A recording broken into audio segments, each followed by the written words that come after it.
नमस्कार दोस्तों। स्वागत है आपका मेरे यूट्यूब चैनल दिल की बात कुणाल के साथ। तो आज मैं लेकर आया हूँ आपके लिए बहुत ही खूबसूरत कहानी जिसका नाम है दिल का रिश्ता। ये कहानी है कबीर और काव्या की। तो आइए शुरू करते हैं। काव्या एक बहुत ही खूबसूरत लड़की है। वो अपनी छोटी सी दुनिया में जीती है। संगीत ही उसकी दुनिया है। उसकी आवाज़ में जादू छिपा है। उसका सबसे बड़ा सपना है एक गायक बनना। और वो हर रोज़ अपनी डायरियाँ लिखती है। उधर कबीर एक डॉक्टर है, साथ ही बहुत ही गंभीर और साधारण परिवार का लड़का है। उसने हमेशा चाहा कि उसकी पत्नी सरल, प्यारी और परिवार का ध्यान रखने वाली हो। सोशल मीडिया या किसी सार्वजनिक जीवन उसे कभी आकर्षित नहीं करता था। दोनों की शादी परिवार की मर्जी से जुड़ने जा रही है। पहली बार कबीर शादी के लिए काव्या को देखने के लिए उसके घर पहुंचता है।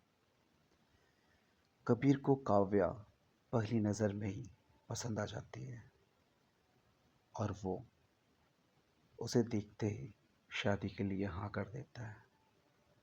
उधर काव्या को भी कबीर पसंद आ जाता है। दोनों एक दूसरे को पसंद कर चुके होते हैं और दोनों ने शादी के लिए हामी भर दी है।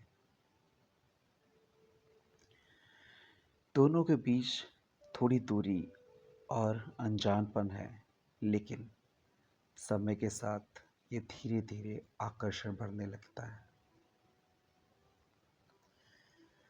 शुरुआत में कबीर को काव्या का गाने का शौक पसंद नहीं आता।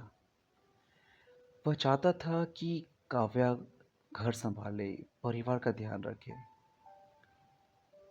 और ज़्यादा बाहर की दुनिया में न जाए।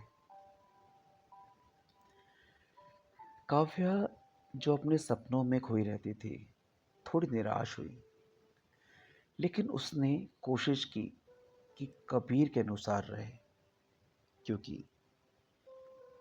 कबीर को वो पसंद करने लगी थी। वो जानती थी कि कबीर एक बहुत अच्छा लड़का है। धीरे धीरे दोनों के बीच दोस्ती और अपनापन बढ़ने लगा। अब दोनों शाम को लंबी बातें करने लगे।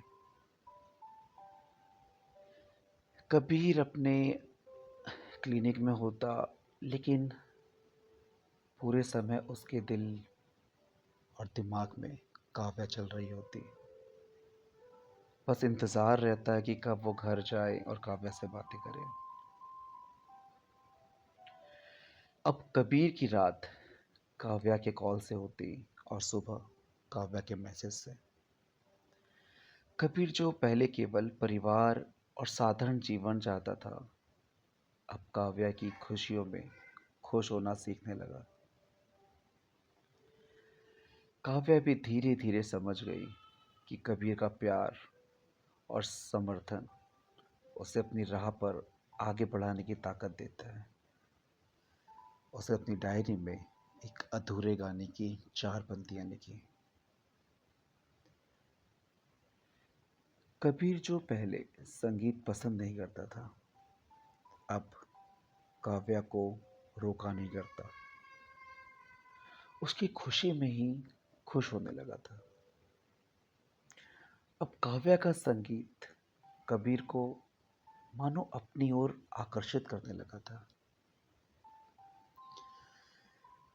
काव्या हमेशा अपने गानों में खुद को पूरी तरह महसूस करती थी।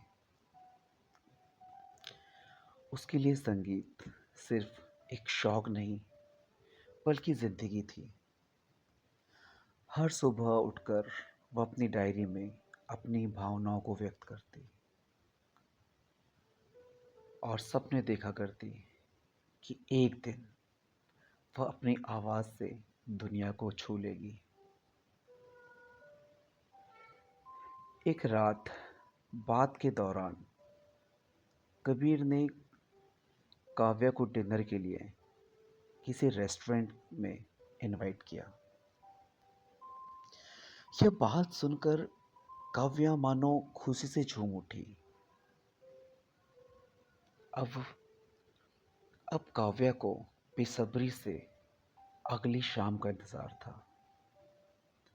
काव्या के लिए आज का दिन मानो बहुत बड़ा लगने लगा था।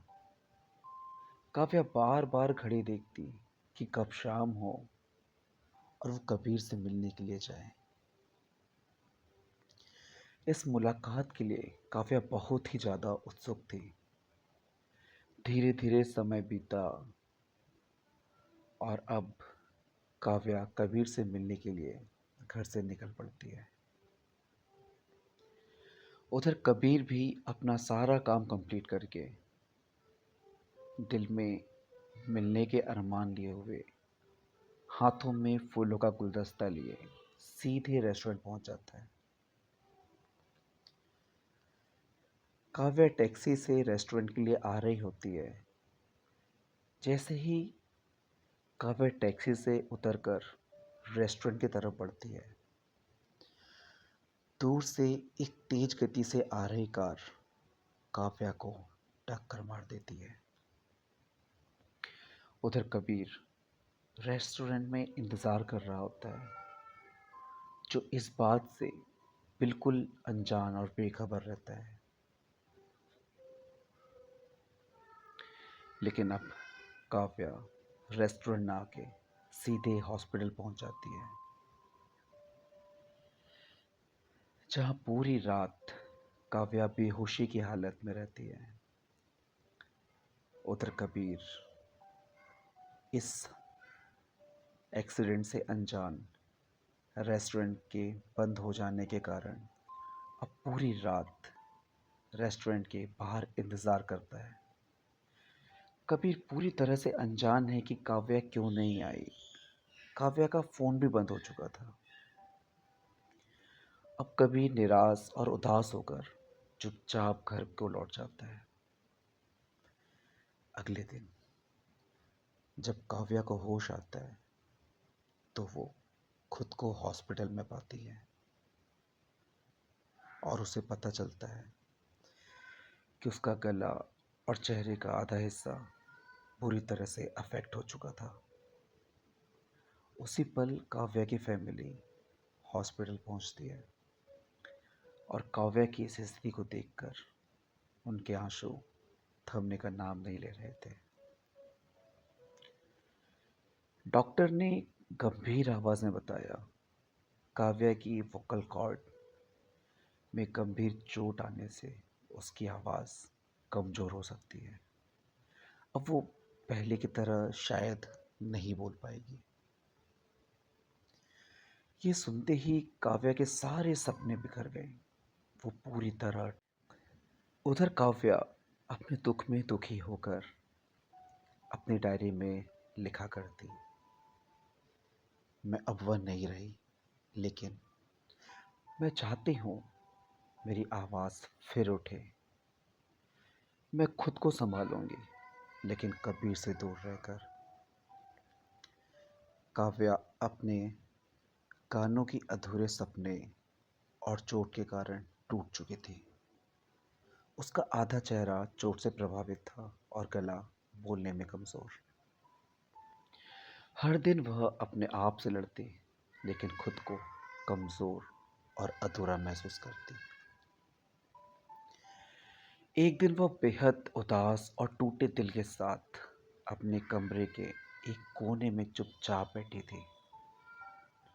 उसकी आंखों में अधूरे सपनों की नमी थी और चेहरे पर दर्द की एक परत साफ झलक रही थी। धीरे से उसने अपनी पुरानी डायरी खोली, वही डायरी जिसमें उसने कभी अपने सपनों की उड़ान, गानों की धुनें और दिल की गहराइयों में छुपी भावनाएं उतारी थी। हर पन्ना जैसे आज उसके आंसुओं से बातें कर रहा था। उसने खुद से कहा, अब मैं वैसी नहीं हूँ।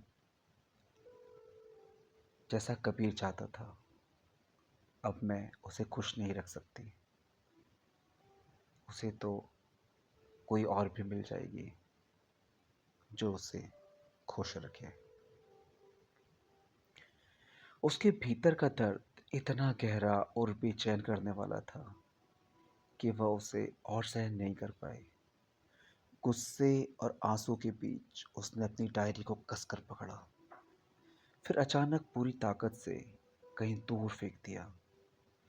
ऐसा लगा जैसे उस एक पल में वह अपनी हर याद, हर ख्वाहिश, हर एहसास को दुनिया से मिटा देना चाहती हो। उसे लगा अगर ये सब नहीं रहेगा तो शायद उसका दर्द भी खत्म हो जाएगा। कुछ साल यूं ही बीत गए। मौसम बदले, लोग बदले, पर कबीर के दिल में काव्या अब तक वैसी ही थी। उसकी मुस्कान, उसकी आवाज़, उसकी शरारतें, सब कुछ कबीर की यादों में जैसे अमिट निशानी बनकर रह गया था। एक दिन कबीर ने सुना कि शहर के पुराने चर्च में लोग अपने दिल की ख्वाहिशें लेकर आते हैं और कहा जाता है कि वहाँ हर किसी की दुआ कबूल होती है। वह चुपचाप वहाँ पहुँचा, दिल में दर्द और आंसू लिए, मोमबत्ती की हल्की रोशनी में हाथ जोड़कर बस एक बात कही, ओ गॉड, मेरा सब कुछ ले ले, पर मेरी दुआ कबूल कर। मेरा बस एक ही सपना है, काव्या जहाँ कहीं हो वो सुरक्षित रहे और उसका सपना पूरा हो जाए। मेरी इस दुआ को कबूल करना, आमीन। वो जब चर्च से लौट रहा था तभी अचानक उसकी नज़र ज़मीन पर पड़े एक चमकदार पदार्थ पर पड़ी। वो धीरे से पास गया, उसे उठाया तो देखा वो काव्या की डायरी थी। कबीर के हाथ कांप उठे। उसने डायरी खोली तो उसके सामने काव्या के अधूरे गाने की पंक्तियां थीं। वो शब्द जैसे सीधे उसके दिल को छू गए। कबीर की आंखों में नमी थी, लेकिन उस नमी में एक नई रोशनी थी। उसे एहसास हुआ कि काव्या अब भी अपने सपनों और अपने प्यार के बीच कहीं जूझ रही है। कबीर ने उसी पल ठान लिया, काव्या का यह गाना, काव्या का यह अधूरा सपना अब मैं पूरा करूंगा और दुनिया को बताऊंगा कि दिल का रिश्ता क्या होता है। उस दिन से कबीर का हर सुर, हर सांस, हर धड़कन उसी गीत के नाम हो गई। वो दिन रात मेहनत करने लगा। संगीत में काव्या की यादों के सुर जुड़े, हर शब्द में उसकी भावनाओं की खूबसूरती भरी। जब उसने वह गीत पूरा किया, उसकी आवाज़ में काव्या का दर्द, उसकी उम्मीद और उसका प्यार सब कुछ था। जैसे वह गाना सिर्फ सुरों से नहीं, बल्कि दो दिलों की धड़कन से लिखी एक कहानी हो। और फिर दिन आया जब कबीर का गाना दुनिया के सामने आने वाला था। जब वो गाना पहली बार मंच पर गूंजा तो पूरा हाल जैसे थम सा गया। हर सुर में काव्या की अधूरी कहानी और उसके दर्द की गहराई झलक रही थी। लोगों की आंखें नम थी और कबीर की आवाज में वो प्यार का कंपन था जो सीधे दिलों को छू रहा था। कबीर गाते गाते भावनाओं से भर गया। उसकी आंखों से आंसू बहने लगे। आवाज़ रुक गई और वह मंच पर फूट फूट कर रो पड़ा। उसी भीड़ में एक कोने में कहीं काव्या बैठी थी, चेहरा आधा ढका हुआ और आंखों में घावों की परछाइयां। जब उसने कबीर को देखा, उसके भीतर सालों का दर्द, अधूरे सपने और दबा हुआ प्यार, सब कुछ एक साथ फूट पड़ा। वो अब और चुप नहीं रह सकी। कांपते होठों से उसने गानों की अधूरी पंक्तियां गुनगुनाना शुरू किया। धीरे धीरे उसकी आवाज पूरे हॉल में गूंज उठी। जैसे ही गाना पूरा हुआ, उस पल काव्या और कबीर की नजरें मिली। दोनों की आंखों में आंसू थे, पर उन आंसुओं में अब दर्द नहीं, अपनापन था। दोनों को समझ आ गया था, दिल का रिश्ता कभी खत्म नहीं होता। कुछ ही दिनों बाद कबीर ने अब काव्या से शादी करने का फैसला कर चुका था। वह चाहता था कि काव्या कभी खुद को अकेला ना समझे और कबीर उसे सच्चा प्यार दे सके। शादी के बाद कबीर ने काव्या का एक बड़े से अस्पताल में इलाज शुरू कराया, जहां उसकी सर्जरी और वॉइस थेरेपी शुरू की गई। कबीर हर दिन उसके साथ रहता, उसके हौसला देता, गुनगुना कर उसे सपनों की याद दिलाता। धीरे धीरे काव्या की हालत सुधरने लगी थी। 4-5 साल की कड़ी मेहनत के बाद कबीर के अटूट प्यार ने उसे फिर से गाने की ताकत दी। अब काव्या फिर से गाने लगी थी, लेकिन इस बार सिर्फ कबीर के लिए। उसकी आवाज में अब सिर्फ प्यार की मिठास और उसके साथ साझा किए हुए सपनों की गूंजें थी। कबीर भी अब एक बहुत बड़ा गायक बन चुका था। उसका नाम देश विदेश में गूंजता था। पर हर मन से जब भी वो गाना गाता, वो एक ही बात कहता, अगर आज मैं कुछ हूं तो सिर्फ काव्या की वजह से। उसका सपना पूरा हुआ, यही मेरी सबसे बड़ी सफलता है। काव्या और कबीर का रिश्ता अब पहले से कहीं अधिक गहरा हो चुका था। एक ऐसा प्यार, एक ऐसा रिश्ता जो ना सिर्फ चेहरे की खूबसूरती का मोहताज और ना आवाज का मोहताज था, बस एक सच्चे दिल की तलाश में था, जो कबीर और दिव्या के मिलने से पूरी हो गई थी। उनकी कहानी अब सिर्फ एक प्रेम कथा नहीं रह गई, बल्कि वो कहानी बन गई सच्चे प्यार, संघर्ष और उम्मीद की मिसाल। एक सच्चा दिल का रिश्ता। तो दोस्तों, ये कहानी आप लोग को कैसी लगी कमेंट्स करके ज़रूर बताएं, और लाइक, सब्सक्राइब और बेल आइकन को दबाना ना भूलें, ताकि आपको हमारी हर नई खूबसूरत कहानी की नोटिफिकेशन मिलती रहे। तब तक के लिए इजाज़त दीजिए। शुभ रात्रि।